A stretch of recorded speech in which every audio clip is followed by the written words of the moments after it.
મારું નામ Rahim Joban, station fire officer, Rajkot fire and emergency service. આ ચોટીલાના થાનના ખાખરેજી પાસે એક કોલસાની ખાણનો જે કૂવો છે એ કૂવાની અંદર એક લોડર પડી ગયેલ છે અને એના ડ્રાઈવર સહિત અંદર પડી ગયેલ છે।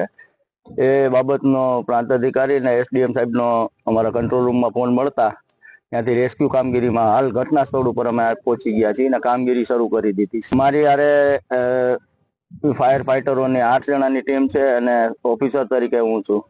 અને કેટલો ઊંડો છે આ કૂવો? આશરે 150 ફૂટ જેટલો ઊંડો છે અને પ્લસ 35 થી 50 ફૂટ જેટલું પાણી ભરેલું છે। અંદર ઓઇલ અને કેમિકલ જેવું છે। એના માટે BSH ની મદદ લીધી છે અને બોડી હાર્નેસ બાંધી અને જે રોપ રેસ્ક્યુના સાધનો પહેરી અંદર હૂંફની મદદથી કેમેરાથી જોયું છે, અંદર સર્ચિંગ કરી લીધું છે કે અંદર લોડરે પડેલ છે પ્લસ કેઝ્યુઅલ્ટી પણ છે, ડ્રાઈવર એનો અંદર જ છે, પણ ગેસ જેવું હોય ઓઇલ